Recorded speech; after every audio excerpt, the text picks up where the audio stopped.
আজকে আপনাদেরকে দেখাবো কিভাবে এই যে এরকম একটা ফটোগ্রাফি ওয়েবসাইট তৈরি করবেন। আমি সিম্পল কিছু কাজের মাধ্যমে গর্জিয়াস কিছু ওয়েবসাইট বানাই ফটোগ্রাফি করার জন্য বা অন্য ক্লায়েন্টের জন্য বা কারোর জন্য, আপনার যে কারোর জন্য এরকম একটা ওয়েবসাইট তৈরি করতে পারেন। একদম সিম্পল কিছু কাজের মাধ্যমে 10 থেকে 15 মিনিট টাইম লাগবে আপনার এই ওয়েবসাইটটা সেটআপ করতে। তো যদি ভিডিওটি ভালো লাগে তাহলে সম্পূর্ণ ভিডিওটি দেখবেন। তো এখানে ওয়ার্ডপ্রেসের ড্যাশবোর্ডে আসবেন, ড্যাশবোর্ডে আসার পর এখানে লিখবেন ফটো ফ্ল্যাশ লেখার পর যে থিমটা আসবে, থিমটা আসার পর ইনস্টল করবেন। ইনস্টল করার পর অ্যাক্টিভ করার পর কাস্টমাইজে আসার পর তারপর আসবেন সাইট আইডেন্টিটি। প্রথমে দেবেন লোগো, আমরা এখান থেকে লোগোটা সিলেক্ট করে দিই। লোগো দেওয়ার পর সাইটের টাইটেল দিবেন ফটোগ্রাফি, তারপরে সাইটের টাইটেল ট্যাগলাইন দিবেন।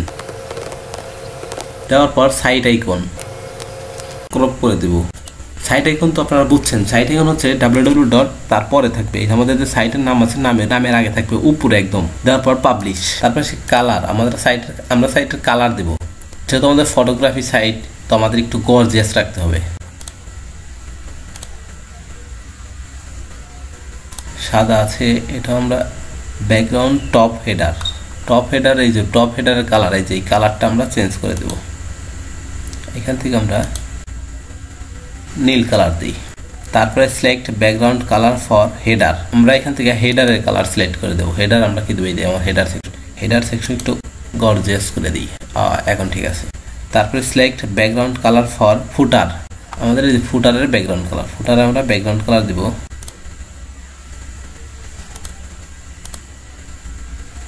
হ্যাঁ, এটা আমার ফুটারের ব্যাকগ্রাউন্ড কালার। তারপরে ব্যাকগ্রাউন্ড কালার, আমাদের যে ওয়েবসাইট আছে ওয়েবসাইটের যে ব্যাকগ্রাউন্ড কালার আছে আমরা এখান থেকে চাইলে ব্যাকগ্রাউন্ড কালারটা দিতে পারি চেঞ্জ করে। তো আমরা একটু ব্যাকগ্রাউন্ড কালারটা, হ্যাঁ এখন ঠিক আছে। ব্যাকগ্রাউন্ড কালার দেওয়ার পর পাবলিশ, তারপরে সাইটের কালার দেওয়া, তারপরে হেডার ইমেজ। আমরা যদি হেডার সেকশনে একটা ইমেজ দিতে চাই তাহলে এখানে একটা ইমেজ দিতে পারবো। Header image, add new image, এই ইমেজটাই দেই, আমাদের লোগোটাই দিয়ে দিলাম। আপনারা একটা ইমেজ তৈরি করবেন, ওই মাপে একটা ইমেজ তৈরি করে তারপরে দিয়ে দেবেন। তো ইমেজটা এই দেখুন, আমরা ব্যাকগ্রাউন্ডে ইমেজ দিচ্ছি, ইমেজটা কিন্তু পেয়ে গেছে। তো ইমেজটা দিলে বেশি সুন্দর লাগতেছে না, আমাদের যে আগের এই অবস্থা ছিল সেটাই ভালো লাগছে, সেটাই দিয়ে দিই আমরা। এই যে এইটা এখন যে কালারটা আছে এইটাই অনেক সুন্দর লাগে, ইমেজ না দেয় বেটার। তো আপনারা দিবেন আপনাদের যে বিভিন্ন ফেসবুকের লিঙ্কডিং সহ একটা ইমেজ তৈরি করবেন। এই মাপে ইমেজ তৈরি করে তারপরে এখানে একটা ইমেজ দিয়ে দিবেন, পাবলিশ। তারপরে আসি ব্যাকগ্রাউন্ড ইমেজ।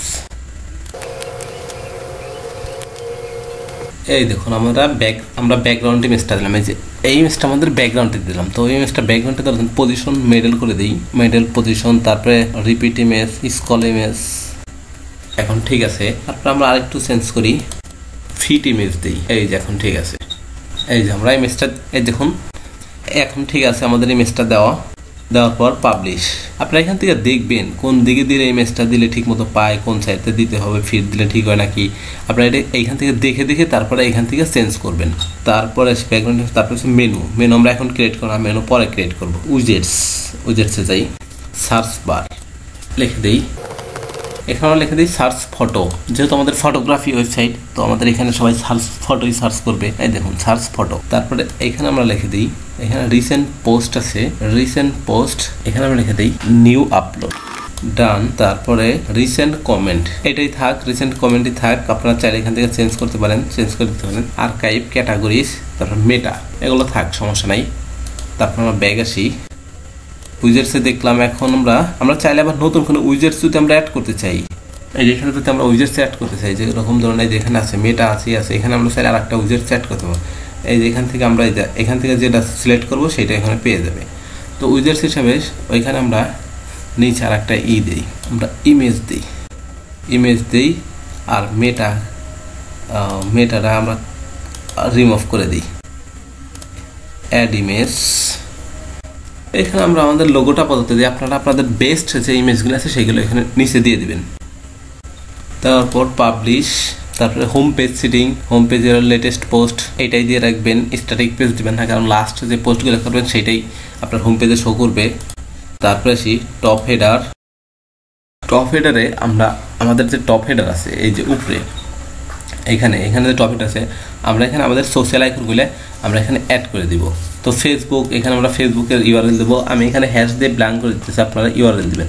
আপনাদের যে ফেসবুক অ্যাকাউন্ট আছে ফেসবুক অ্যাকাউন্টের ইউআরএল এখানে দিয়ে দিবেন। তারপর আছে টুইটার, ইউটিউব চ্যানেল, তারপর লিঙ্কডিন, তারপরে এখানে আপনারা ফোন নাম্বার আপনাদের ফোন নাম্বার অ্যাড করে দিবেন।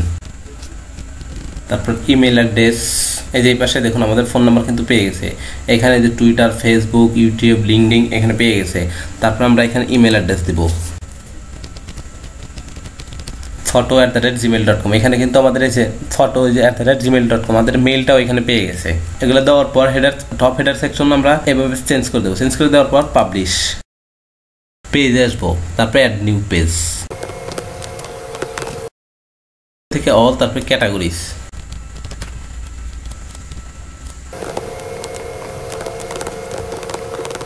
আমাদের ক্যাটাগরি ক্রিয়েট করা শেষ। আমরা এখন মেনু ক্রিয়েট করব। ক্রিয়েট মেনু, মেনুর নাম দেব নিউ মেনু। নাম দেওয়ার পর এখান থেকে সিলেক্ট করে দেবো কোন মেনু, টপ হেডার মেনু না প্রাইমারি মেনু। আমরা তো প্রাইমারি মেনু। নেক্সট আসবো এখান থেকে অ্যাড আইটেম। অ্যাড আইটেম আসার পর এখানে পেজ আছে, আমরা এখান থেকে ক্যাটাগরি অ্যাড করে দেবো। তারপর পেজে আসবো, পেজে থেকে হোম পেজ। এখান থেকে হোম আমরা এই যে ড্র্যাগ অ্যান্ড ড্রপ করে উপরে নিয়ে আসবো। এই দেখুন এখানে আমাদের home page, people, follower, wedding আমাদের কিন্তু মেনুটা এখানে পেয়ে গেছে। তারপর পাবলিশ, আমাদের মেনু ক্রিয়েট করা শেষ। এখন আমরা একটু ভিজিট করি আমাদের সাইটটা। এই যে এই হচ্ছে আমাদের সাইট। তো আমরা এখন আমাদের সাইটে কিছু পোস্ট করব। পোস্টে আসার পর অ্যাড নিউ পোস্ট। এই দেখুন আমরা কিছু পোস্ট করলাম। পোস্ট করার পর এখন আমাদের ওয়েবসাইটটা দেখুন। এই যে হচ্ছে আমাদের ওয়েবসাইটের বর্তমান অবস্থা। তো ফটোগ্রাফি করার জন্য আপনাদের কাছে একদম সিম্পল একটি ওয়েবসাইট। আপনারা খুব সহজেই এই ওয়েবসাইটটা ডিজাইন করতে পারবেন। একদম ইজিতে ডিজাইন করার ওয়েবসাইট, কিছুই নাই। ওয়েবসাইটে শুধু আপনার লোগোটা চেঞ্জ করবেন আর মেনুটা ক্রিয়েট করবেন আর সার্চ বারটা একটু কাস্টমাইজ করবেন। এই আপনাদের ওয়েবসাইট। পেজ ক্রিয়েট করা, মেনু ক্রিয়েট করা, সার্চ বার কাস্টমাইজ করা। এই ওয়েবসাইটটা কীভাবে তৈরি করছি তার একটা রিভিউ আপনাদেরকে আবার সংক্ষেপে দিই। প্রথমে আমরা সাইটে নিতে গেছি, সাইটে নিতে লোগো সিলেক্ট করেছি, তারপরে সাইটের টাইটেল দিয়েছি, সাইটের ট্যাগ লাইন দিয়েছি, তারপরে সাইট এখান থেকে সিলেক্ট করেছি। তারপরে দিয়েছিল কালার। আমরা এখান থেকে কালার, এই টেক্সট হেডার কালার দিছি, তারপরে ব্যাকগ্রাউন্ড কালার দিছি, তারপরে কালার এই যে শেমস দিছি, তারপরে হলো সিলেক্ট ব্যাকগ্রাউন্ড কালার, হেডারের এই যে ব্যাকগ্রাউন্ড কালার দিছি টপ হেডারে, তারপরে select background colour for header, এই যে হেডারের ব্যাকগ্রাউন্ড কালার, তারপরে সিলেক্ট ব্যাকগ্রাউন্ড কালার ফর ফুটার, আমরা ফুটারের ব্যাকগ্রাউন্ড কালার দিছি। তারপরে দিচ্ছি হেডার ইমেজ আমরা এই যে লোগোটা দিয়েছি, হেডার ইমেজের লোগোটা দিয়েছিলাম কিন্তু তারপরে আমরা ডিলিট করে দিচ্ছি, কারণ ইমেজ দিলে খুব একটা ভালো দেখায় না। তো এই মাপের ইমেজ আপনারা ক্রিয়েট করে তারপরে দেবেন, তারপরে ভালো দেখাবে। তারপরে ব্যাকগ্রাউন্ডে আমরা ইমেজটা দিছি। তারপরে আছে মেনু, আমরা এখান থেকে মেনু ক্রিয়েট করছি, ক্রিয়েট নিউ মেনু। এখান থেকে আমরা ক্রিয়েট নিউ মেনু করছি। তারপরে এখান থেকে আমরা ক্যাটাগরি সিলেক্ট করে দিয়েছি। তারপরে হোম পেজ আমরা এখানে সিলেক্ট করে একটা মেনু তৈরি করছি। তারপর হচ্ছে উইজার্স থেকে এই যে আমরা সার্চ অপশন, আমাদের যে সার্চ অপশন আছে, সার্চ ফটো আমরা লিখে দিছি। তারপরে রিসেন্ট পোস্ট এখানে আমরা যে নিউ আপলোড লিখে দিছি। তারপরে আর্কাইভ, ক্যাটাগরিজ, তারপরে নিচে আমরা একটা ইমেজ শো করাইছি। এখানে আমরা অনেকগুলো ইমেজও শো করাইতে পারি। উইজার্স, তারপরে home page setting, latest post এটাই দিয়ে রাখছি। তারপরে স্লাইডার সিটিং আমরা দিব না। আমাদের ওয়েবসাইট এখন যেভাবে আছে এইভাবেই অনেক সুন্দর আছে। এই হচ্ছে আমাদের ওয়েবসাইটের মেন কাজ। এই দেখুন এটা হচ্ছে আমাদের ওয়েবসাইট। আমরা যে ওয়েবসাইটটা বানাইলাম মাত্র সামান্য কিছু কাজ করে, এটা হচ্ছে আমাদের সেই ওয়েবসাইট। আমার চ্যানেলে নতুন হয়ে থাকেন তাহলে অবশ্যই আমার চ্যানেলটি সাবস্ক্রাইব করবেন। ধন্যবাদ।